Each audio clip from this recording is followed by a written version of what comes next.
ځکه که بچی د لوږې نه مړ شي که نه او ته غریب ستا په نصیب کې پیسې نه وي والله که ته را پیدا کړي ته به هم د غریبۍ نه مړ شي او دا بچی دې هم مړ شي دا څه ګټه خبره نه ده بس یو امتحان یې راغی او سړی مړ شو بچی یې مړ شو دي شوي ډېر غریبانه مړه شوي لوږې او که دا بچی دې جهنم ته لاړ او د دې دنیا او آخرت تباه شي او دې نشهیز شي او دې بد اخلاقه شي دې زناکار شي د ده نه غل جوړ شي د ده نه ډاکو جوړ شي دې بدتمیزه وي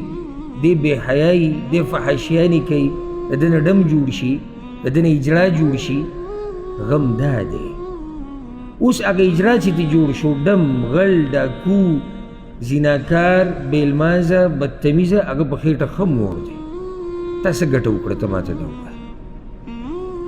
څه ګټه دې وکړه ته بس ما دوه چېرته بلډینګ جوړ کړی نو مبارک دي شي تا ته بلډینګ بیا د هغې نه حاصل او ستا څه ذکر پاتې شو په دنیا کې تا خلک په څه یادوي ځکه چې د څه د لاسه چې ستا ذکر پاتې کېدو د هغې خو دا حال شو نو خبره یوازې دا نه ده چې ما ورته صرف مزدورولو زور ورکړو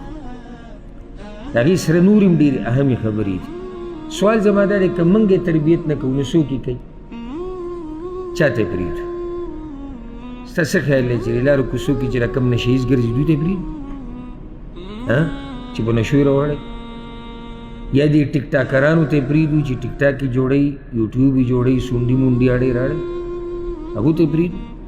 یا حرام خورو ته یې پرېږدو چې په حرامو یې راواړی غلو ته یې پرېږدو چې په غلا یې راواړی فحاشو ته یې پرېږدو زناکارو ته چې د هغوی سره دې ګرځي را ګرځي زناګانې دې کوي هغو به له تربیت وکړي دا زما او ستا ذمهواري ده